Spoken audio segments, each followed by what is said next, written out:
오늘 의인에게 주시는 생명의 복에 대해서 시편 34편의 후반부를 말씀을 나누도록 하겠습니다. 시편 34편은 다윗이 사울에게 쫓겨다닐 때 어찌할 수 없어서 블레셋 땅인 가드에 피신을 했는데, 그 가드왕 아기스가 아마 다윗을 불렀던 것 같습니다. 그때 신하들이 이 사람을 부르고 혹시라도 자리를 주면 안 됩니다. 이 사람은 사울은 천천히요 다윗은 만만이란 그 사람으로 자칫하면 화근을 키우고 호랑이 새끼를 집에 들여놓는 격이 된다. 그런데 오늘날은 첩보전입니다. 아이언돔으로 그야말로 철저한 방어 태세를 구축했다는 이스라엘이 하마스의 공격으로 아이언돔이 무색하게 된 것은 첩보전에 실패했기 때문에, 그들이 너무 아이언돔을 믿고 있으므로 팔레스타인 그 하마스가 2년 동안 그것을 꿰뚫는 방법, 수천 발의 그 미사일을 쏴대면 그게 무력하다는 것을 연구를 합니다. 그리고 이집트에서 이미 조짐이 이상하다는 것과 같은 첩보를 전해줬는데도 이스라엘이 그걸 알고 있었는지 어쨌든 묵살했는지 그런 상황에서 고통을 받았고, 그러므로 전쟁이 지금 확전되고 있습니다. 그런데 다윗이 첩보망이 있었다는 거예요. 그래서 저절로 아기스 왕에게 나았다가 틀림없이 의심받고 잡혀 죽을 위험이 있다는 것을 이 다윗이 보통 사람이 아니죠. 딱 알고 미친 척을 함으로써 아기스 왕이 마음을 안심하고, 어째 저런 미친 사람을 두려워하느냐, 그냥 쫓아내라고 해서 다윗이 무사히 도망왔습니다. 그래서 다윗이 무사히 도망온 후에 의인의 생명을 보호하시는 하나님을 찬양하고 감사하는 것이 1절부터 10절까지 그런 내용입니다. 그래서 하나님께서는 그의 사랑하는 자를 버리시지 않는다. 그를 돌보시고 지켜 보호하시고, 다윗은 또한 그런 어려움 속에서 기도하는 다윗이란, 어려움을 당할 때 성도 여러분 무엇을 생각합니까? 우리가 항상 어려움을 당하면 내 수중에 얼마만큼 현금이 있고 예금 통장이 있고 이 문제를 해결할 수 있는가, 그것을 생각하고, 내가 이제까지 인맥을 좋게 쌓아놨는데 도울 사람이 누군지 그것을 생각하기가 쉬운데, 다윗은 하나님께 기도했다. 사람을 의지하지 아니하고 하나님을 의지하는 자는 복이 있다고 했습니다.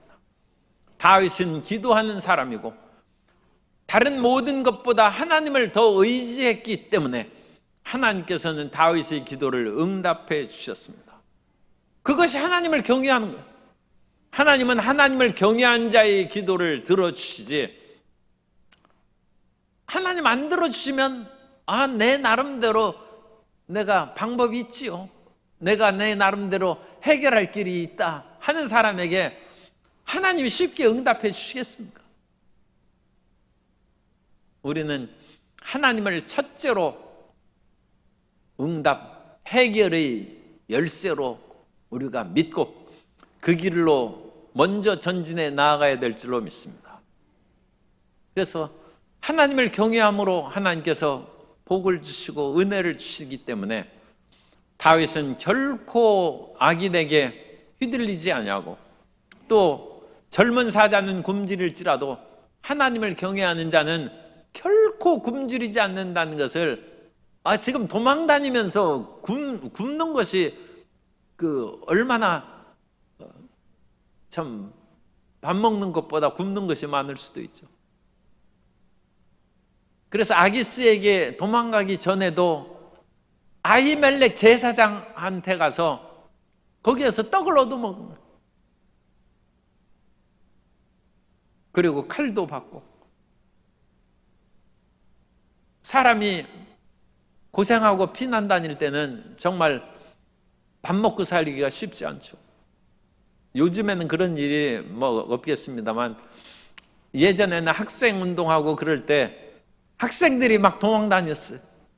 그래가지고 학생들이 이 지명수배당하고 그러니까 밥을 못 먹어요. 그래서 마치 간첩 접선하듯이 자기 친구들을 불러가지고 그렇게 해서 밥 먹고 빨리 도망가고 그랬어요. 그게 발각되면 또 밥 사준 사람 또 가서 조사받아야 돼요. 다윗이 어려운 그런 것으로 굶주림에 시달렸을지라도 하나님께서는 그를 경외하는 자를 먹이신다는 것입니다. 10절에 젊은 사자는 궁핍하여 줄일지라도 야훼를 찾는 자는 모든 좋은 것에 부족함이 없으리로다. 그러고 나니까 11절부터 이제 22절까지인데 오늘 다윗이 자신이 생겼어요. 이 시편을 이제 쓰고 그럴 때는 이제 다윗이 평안하고 아마 왕이 됐을 때 이런 것들을 다 정리해서 썼을 테니까 그런 평화롭고 안심이 되는 것 같은 시절에 다윗이 옛날 일을 기억하면서 사람들을 보고 불러 모았어. 요즘식으로 하면 다윗이 강연회를 한다고 사람들을 불러놨어. 그래가지고 강연회의 주제 10절에 나와 있어요. 너희 자녀들아 와서 내 말을 들으라. 내가 야훼를 경외하는 법을 너희에게 가르치리로다. 그래서 강연회장에 딱 주제가 붙었는데 야훼를 경외하는 법 딱 해놓고 강사 다윗 이 얘기입니다. 다윗이 내가 야훼를 경외하는 법을 내가 가르친다. 그래서 그 1절부터 10절까지 그것만 해도 이 충분한 간증이요 강연할 수 있죠. 사람이 좋고 평안하고 건강하고 모든 것이 잘 될 때 내가 하나님을 경외함으로 이와 같이 잘 됐다. 그런 것은 그냥 밋밋하고 평이하죠. 그러나 죽을 고비를 거치면서 그야말로 침을 질질 흘리면서 미친 척하고 그러는 속에서 하나님께서 나를 건지시고 나는 그런 속에서도 끝까지 하나님을 경외했다. 이건 그 평상시에 하나님을 경외한 사람 이야기하고 틀리죠. 이건 강사가 얘기할 때 사람들은 이 감동을 하는 사람이 자기 내면의 그런 어떤 깊은 깨달음이나 아름다운 자연을 보고 마음에 감격하면 시를 씁니다. 외부의 그런 그림이나 해 뜨는 모습이라든지 또는 연꽃이 피는 물에 쓴 그런 것들을 보면 너무 아름다워서 연꽃을 그리는 거예요. 사람이 음악의 아름다움이 그 마음에 가득하면 이것을 어찌 나 혼자만 마음에 듣겠는가 해서 그것으로 작곡을 한 거예요. 김동인의 광화사에 보면 그 화가가 아주 엄청난 추남이에요. 그래가지고 결혼에 실패했어요. 그래서 이 미녀들을 복수하기 위해서 자기를 버린 그 사람들보다 훨씬 아름다운 미인도를 그리고 이것을 인하여 내가 마음에 그 좌절된 마음을 내가 풀어야 되겠다. 근데 어느 날 그 미인을 만났어요. 그런데 그 미인은 앞을 못 보는 사람. 그래가지고 그 미인을 쫙 그렸는데 마지막에 눈동자를 이제 그리려야 되는데 그 눈동자를 그리기 위해서 천상과 용궁 어쨌든 온갖 그런 아름답고 그 속에는 눈도 뜨이고 행복하게 되는 그런 것들을 얘기해 주니까 그 눈빛이, 그러니까 눈뜬 봉사인가 봐요. 그래가지고 눈빛이 황홀해지니까 저거면 되겠다 해서 그것을 그리려다가 그냥 그날 밤에 함께 잤어요.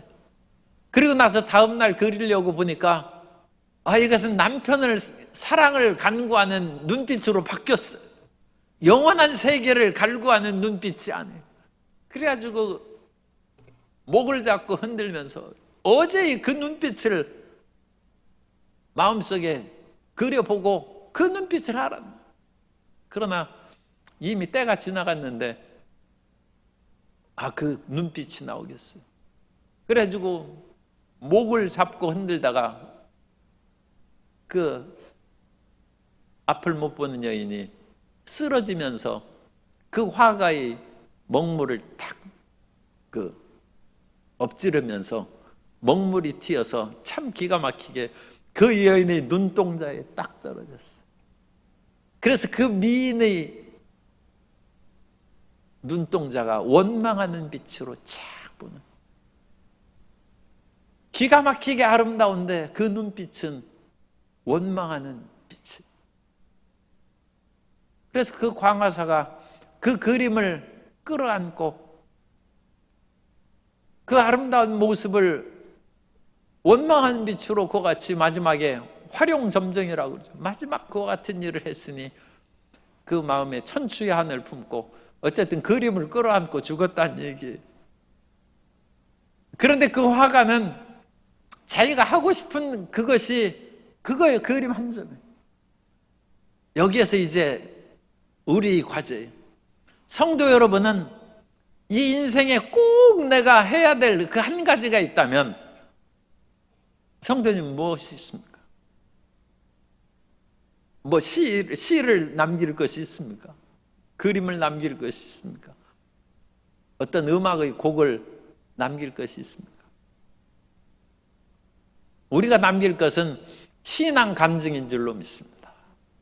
우리에 있어서의 마지막 남길 것은 하나님을 경외하는 법.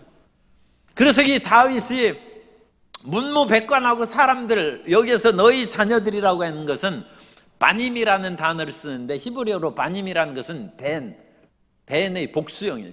그래서 벤이라는 것은 아들이라는 뜻이에요. 허는 허라고 했지만 후르입니다. 훌의 자손이라는 뜻이에요. 그래서 벤은 그 아론과 후라는 훌씨 집안의 그래서 그 베너의 주인공 이름은 유다예요. 유다 벤허입니다. 그 원래 이름이. 훌씨 집안의 유다라는 거예요. 이 벤은 아들이라는 뜻이에요. 그런데 우리 성경에 너희 아들들아라고 번역 안 하고 자녀들아라고 번역해요. 이거 이렇게 잘 번역했어요. 그런데 우리 신약에 보면 무릇 하나님의 영으로 인도함을 받는 자들은 하나님의 아들이라고 했는데 그건 잘못 번역. 거기서 아들이라는 것은 이 히브리어 때에도 아들을 자녀라고 번역한 것처럼 하나님의 영으로 인도함을 받는 자들은 하나님의 자녀라, 그렇게 번역을 해야 돼요. 그래야 문자적인 의미는 아들입니다만 그렇게 해야 되는데, 이 구약에서는 그렇게 됐는데 신약에서는 그냥 아들이라고 번역했어요. 이거 번역의 일관성이 없어요. 어쨌든 간에 그냥 젊은 사람들이라고 생각하면 돼요. 너희 젊은 사람들아 내 강연에 들으라 해서 이 문무백관들이 자녀들을 다 모으고 다윗이 강연회를 여는데 사람들이 이제 구름대같이 몰렸어요.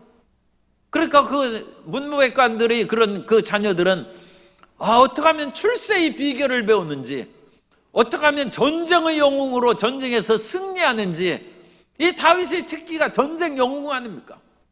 그리고 왕이니까 어떻게 권세를 얻고 나라를 이끌어가고 또 훌륭한 신하의 그런 길을 걸은지 그것이 다윗의 전공으로 생각해서 그 문제에 대해 강연을 하는가, 그렇게 해가지고 와보니까 강연장에 딱 써있는 것이 하나님 야훼를 경외하는 법 딱 하니까 다들 입을 딱 벌리고 이게 무슨 일인가. 그런데 다윗은 내가 여러분에게 전쟁을 강요하지 않는다. 내가 여러분에게 왕의 통치법에 대해서 강연하죠. 성경에 보면 다윗이 시편에 많이 나오고 또 사무엘 상하에도 나오는데, 거기에서 보면 다윗의 위대한 모습은 기도하는 다윗이고 하나님을 경외하는 다윗이고 하나님의 뜻에 순종하는 다윗의 모습으로 나오지, 왕권을 휘두르고 다른 사람을 억압하고 모든 것을 자기 뜻대로 이끌어가는 그런 모습으로 묘사가 안 돼 있어요. 신앙의 다윗이 성경은 묘사가 돼 있어요. 그리고 오늘 시편에서도 다윗은 야훼를 경외하는 법으로 주제를 딱 세우고 세미나를 여는, 사도 바울이 사도행전에서 자기가 부활하신 예수님을 만난 것을 3번 얘기합니다. 아니, 사도행전 그 한 책에서 설교거리가 얼마나 다양하게 많겠어요. 그런데 사도 바울이 항상 재판을 당하고 그럴 때 자기가 하는 것은 나는 부활하신 예수님을 만났다는 것입니다. 나는 부활하신 예수님을 만나고 그 부활하신 예수님을 증거하는 것이 내 인생이고 내가 재판받는 이유라는 거예요. 유대교와의 갈등이라든지 율법의 문제라든지 온갖 복잡하고 그런 거 이런 방구 얘기하지 않냐고. 나는 부활하신 예수님을, 너희가 죽인 그 예수를 다시 살아나신 그 예수님을 내가 만났고 나는 그 예수님의 말씀을 듣고 천하에 이 복음을 증거하는 것이다. 성도 여러분이 이 위대한 복음의 강연으로, 그러니까 이거 제가 좋은 방법 하나 알려드려요. 요즘에는 60 환갑 진갑 잔치 안 하니까 최소한 이제 인생 70 고래이니까 칠순 한다든지, 칠순도 너무 어려요. 젊으니까 8순을 한다든지 88세 미술을 한다든지, 그때 자녀 손자녀들을 다 불러 모아요. 그래가지고 여기에서 우리 할머니 또는 우리 어머니 8순 잔치 그거 뜯어버려요. 거기에다가 누구누구 여사 강연회, 그 강연회를 하는. 그럼 내가 무슨 강연을 하냐? 내가 무슨 정치학 박사예요, 경제학 박사예요. 그거 강연하죠. 나의 하나님을 경외한 그 법, 그 주제가 그거예요. 000 여사의 하나님 경외하는 법, 딱 거기에서 8순을 맞이하여 온 자녀와 일가 친척을 모으고 강연회를 열다. 그래가지고 그 사진 찍은 것은 8순 기념 잔치 해가지고 여기다 떡 놓고 그것이 아니라 거기서 마이크 앞에 서가지고 여기다 띠 하나 딱 들고 야훼를 경외하자 딱 그렇게 써붙이고, 그게 8순 잔치. 그것도 8순 잔치는 조금 약해. 여기에서 100세 잔치를 딱 하면서 내가 100살까지 살아온 것, 그 모든 것을 한마디로 얘기하면 야훼를 경외한 것이다. 그리고 나 야훼를 경외하는 법을 내 자손들에게, 손자, 증손자들에게, 그리고 나의 일가 친척에게 다 가르치니 나의 자녀들아 와서 들으라는 것입니다. 그리고 그 말을 듣는 것은 그것이 생명길이에요. 12절, 생명을 사모하고 연수를 사랑하며 복받기를 원한 사람은 누구뇨? 그 젊은 자녀들인데 이 말이 조금 어려워요. 그래서 제목은 야훼를 경외하는 법하고 그 밑에 이제 강연회니까 부제가 붙어 있어요. 이 부제가 이 12절에, 부제를 제가 표준 세 번역으로 한 부제를 읽어드립니다. 시편 34편 12절을 표준 세 번역으로 읽어드리면, 인생을 즐겁게 지내고자 하는 사람, 그 사람은 누구냐? 좋은 일을 보면서 오래 살고 싶은 사람, 그 사람은 또 누구냐? 내가 지금 100세까지 살았는데 내가 증거하고 간증한다. 좋은 일을 인생을 즐겁게 지내고 좋은 일을 보면서 오래오래 살고 싶은 사람은 야훼를 경외하라는 것이죠. 그게 다윗 주제예요. 다윗은 위대한 신앙입니다. 다윗은 왕과 전쟁의 영웅을 뛰어넘는 믿음의 사람이에요. 다윗이 하나님을 경외하는 법을 가르친다. 그러면서 이제 구체적으로는 뭐 이런 건 이제 간단하죠. 13절, 14절에 내 혀를 악에서 금하며, 하나님을 경외한 사람이 말이 허튼 말을 하면 안 돼. 내 입술을 거짓말에서 금할지어다. 그래서 야고보서 3장 8절, 야고보서 3장 8절에 혀는 능히 길들일 사람이 없나니 쉬지 아니하는 악이요 죽이는 독이 가득한 것이라. 말에 실수가 없으면 온전한 거예요. 그러니까 입술에 파수꾼을 세우고 그 입을 조심하는 것이 하나님을 경외하는 것이고, 젊은이들이 화를 스스로 자초하지 않는 길이란, 화에서 멀어지고 하나님의 축복이 임하고 사람들과 좋은 관계를 맺는 것은 말을 참는 거예요. 그렇게 좋은 관계로 10년을 살아왔어도 한마디 말 잘못하면 원수가 됩니다. 그거 아깝잖아요.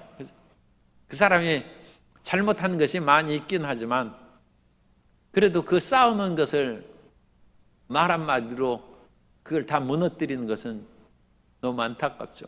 그래서 어쨌든 간에 이 혀를 악에서 금하며 입술을 거짓말에서 금하고 악을 버리고 선을 행하며. 시편 1편 1절을 항상 기억하세요. 복 있는 사람은 악인의 꾀를 따르지 아니하고 죄인의 길에 서지 아니하고 오만한 자의 자리에 앉지 아니하며. 복 있는 사람의 첫째 길은 악을 버리는 거예요. 악을 버리고 야훼를 율법을 즐거하여 그 율법을 주야로 묵상하는, 오히려 그것이 2절에 나옵니다. 그래서 악을 버리고 하나님을 말씀을 읽고 묵상하는 선을 행하고 화평을 따르면 그것이 강연 내용이에요. 강연 내용.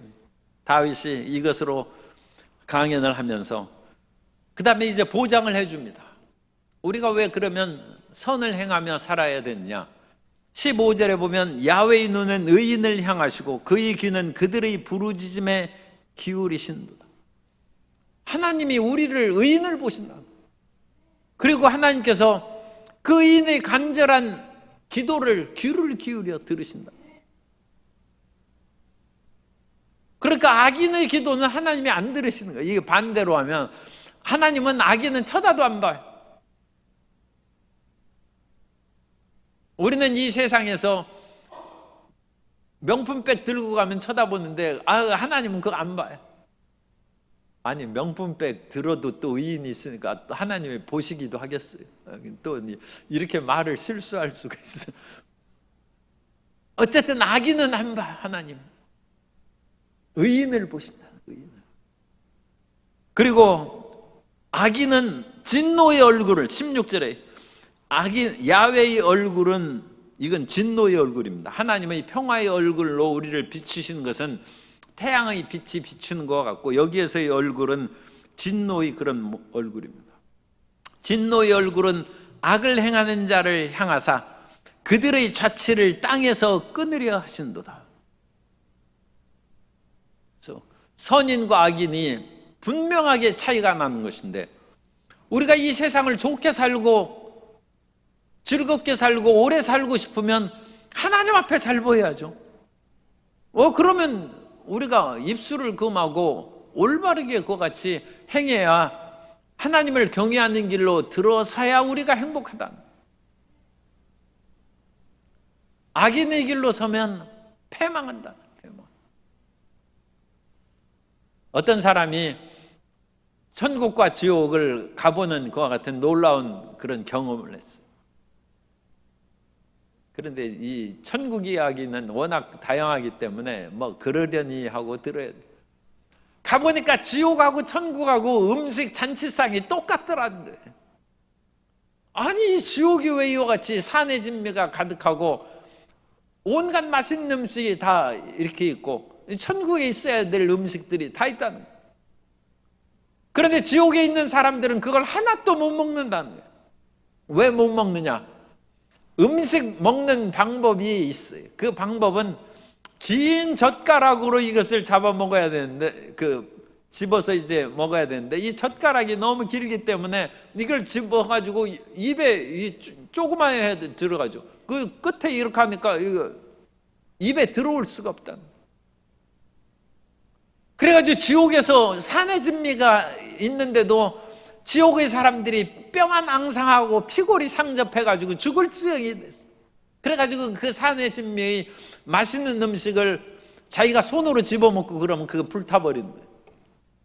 그러니까 반드시 젓가락으로 먹어야 되고, 그것이 떨어뜨리면 땅에 싹 사라져버린다. 아무도 못 먹어요. 그래서 이게 형벌인가 보다. 천국에는 젓가락이 그러면 짧겠지. 가보니까 천국에서도 젓가락이 길고 똑같더라는 거예요. 그런데 천국의 사람들은 살이 포동포동하고 얼굴이 뽀얗고 말할 수 없이 멋지는데 왜 그러냐 보니까 천국에서는 서로 긴 젓가락으로 상대방을 먹여주더라는 거예요. 그러니까 자기는 못 먹어요. 자기는 상대방을 먹여주면 이거 난 저거 그러면 이렇게 잡아서 이렇게 해주고, 그래서 서로 이렇게 얘기하면 그걸 집어가지고 다 주고, 그러니까 천국은 그야말로 그 산의 진미가 다 자기 거예요. 그런데 지옥에서는 사람들에게 그 얘기를 해줬더니 나는 내가 굶어도 저놈이 맛있는 거 먹는 꼴은 못 본다는 거예요. 나는 저놈 잘 되는 꼴은 못 본다. 그게 지옥이라는 거예요. 그래서 자기가 손해보면서도 상대방을 위하는 그런 마음이 없어요. 관심과 배려가 없어요. 그게 지옥이라는 거예요. 우리가 이 땅에 살 때 그 같은 지옥의 삶을 살아서는 안 됩니다. 그러므로 원수를 사랑하는 것이 나의 영혼을 사랑하는 거예요. 상대방을 먹여줘야 나도 그것을 먹고 우리 삶이 풍성해지는 것이지, 나도 못 먹고 서로 못 먹으면 그야말로 피부가 뼈에 붙는 거예요. 피골이 상접하는 거예요. 처참하게 인생을 사는 거예요. 악인은 그와 같이 하나님께서 심판하신다는 거예요. 그리고 의인이 17절에 보면 의인이 부르짖음에 야훼께서 들으시고 그들의 모든 환난에서 건지셨더라. 그래서 그 귀를 기울이시니까 하나님께서 의인을 돌보시는 것입니다. 그리고 이 땅에 살 때 다윗도 끊임없이 마음 상한 일이 많이 있었죠. 자기의 사랑하는 그 미갈을 딴 데 시집 보내고 그랬으니까 다윗이 얼마나 마음이 상했겠어요. 나중에 이제 미갈을 찾아오지만 둘 사이가 그와 같이 화평하게 되지 못한 것은 이제 그 미갈 탓이죠. 다윗이 처음 사랑의 애인을 못 잊어서 자기가 왕했을 때 다시 미갈을 찾아온 거예요. 그러나 그 전에는 마음이 상한 거예요. 끊임없이 마음이 상처받고 고통당하는 일이 많았는데 하나님께서는 18절에 마음이 상한 자를 가까이 하시고 충심으로 통회하는 자를 구원하신도다. 그리고 하나님은 상한 갈대를 꺾지 아니하시고 꺼져가는 심지를 끄지 아니하신 것입니다. 그리고 인생이 죄를 지을 때가 있습니다. 그러나 죄를 짓고 통회에 자복하는 사람을 하나님이 용서하시고 불쌍히 여기신 줄 믿습니다. 이 진실된 회개가 필요한 거예요. 그래서 의인이라는 것은 전혀 죄를 짓지 않는 것이 아니라 죄에서 신속하게 돌이켜 회개하는 것이고, 너무 오래 가면 그만큼 하나님 나라도 벽돌 쌓는 거하고 똑같아요. 그동안 일 안 하면 벽돌을 하루에 한 장씩밖에 못 쌓아요. 그런데 일 안 하면 그만큼 쌓지 못한 것을 언제 쌓겠어요? 할 수 없이 마지막 남는 길은 오래 사는 것밖에 없어요. 그러므로 5년간 불순종했으면 수명이 90세인 분은 5년 더 살아야 돼. 5년 더 살면서 뭐 하느냐? 5년 동안 죽도록 충성하는 거예요. 그 놀고 먹으라고 하나님이 수명 연장하는 것이 아니라, 하나님, 주님께서 나를 통하여 하시고자 하는 그 모든 일을 완수하기까지는 저는 죽을 수 없습니다. 내가 오래 살고 싶어서 그런 것이 아니고, 내가 허랑방탕하게 살아온 내 젊은 날을 나는 다 상쇄하고 하나님을 위하여 충성할 때까지, 그래야 나의 모든 믿음의 그런 분량을 채우기까지는 나는 일하겠습니다. 그러면 어떻게 제가 얘기하는 것이 좀 그냥 그럴듯하게 들립니까? 그럼 하나님이 살려주시죠. 이 젊은 날 내가 방황하고 헛되게 살아왔는데, 하나님, 이제라도 그 모든 것들을 내가 다 만회하고 죽도록 충성하겠습니다. 하나님이 그 기도를 들어주실 줄 믿습니다. 그 일을 하는 거예요. 하나님의 일을 위해서 사는 것입니다. 그래서 하나님께서 마음이 상한 자를 가까이 하시고 충심으로 통회하는 자를 구원하시도다. 그런데 우리가 이제 19절부터는 참 우리가 좀 힘든 말씀이 있는데, 의인의 고난과 하나님의 그런 보호하심이 이제 19절부터 나옵니다. 19절에 보세요. 의인은 고난이 많으나 야훼께서 그의 모든 고난에서 건지시는도다. 이게 어려운 문제. 의인이 고난이 많대. 의인은 고난이 없다고 해야 지금 우리가 맞잖아요. 그런데 의인은 고난이 많다는 거예요. 의롭게 살려고 하는 사람들마다 핍박이 있어요. 이 세상에서 좋은 게 좋은 것이자면 넘어가면 쉽게 하는 것도, 하나님의 말씀에서 어긋나는 것은 나는 이것은 할 수 없다. 그러면 그건 핍박이 다가오고 고난이 다가오는 것이죠. 그래서 의인이 고난이 많다는 것입니다.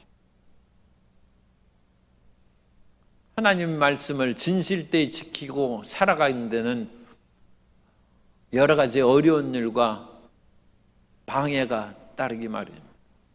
그러나 우리가 그 일을 향하여 전진해 나아갈 때 하나님의 나라가 건설되고 주의 진실하심이 사람들에게 알려지게 될 줄로 믿습니다. 그래서 우리는 변절하고 그러면 안 돼요. 춘향이를 왜 좋아합니까? 춘향이가 변사또 하고 그냥 같이 살고 그러면 우리가 춘향전 찢어버리지 그걸 뭐 하러 읽겠어요? 춘향이가 온 그런 고통을 당하고 그러면서도 끝까지 자기 절개를 지키고, 또 춘향이가 낙심하지 않잖아요. 그 이도령이 너무 잔인해. 그래가지고 춘향이가 감옥에 왔는데 이렇게 보니까 거지꼴로 왔으니까 춘향이가 그 자리에서 기절을 했어야 되는데 정신 차리고 내 집에 있는 비단 그거 팔아가지고 옷이나 한 벌 해주라고. 그러니까 마음이 얼마나 착해. 그러니까 우리가 춘향전을 읽는 거예요.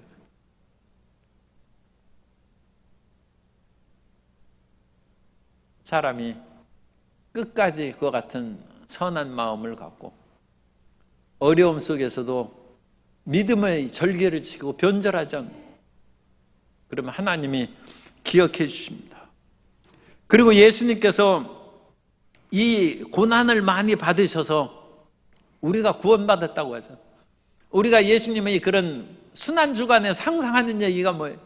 예수님이 머리에 가시관을 쓰셔가지고 온 그 가시가 머리와 얼굴을 찔러가지고 그냥 핏물이 흘러요. 우리의 모든 마음의 잘못된 생각과 저주에서 우리를 속량하셨다. 저주의 가시관을 예수님이 쓰심으로 우리를 저주에서 속량하셨다.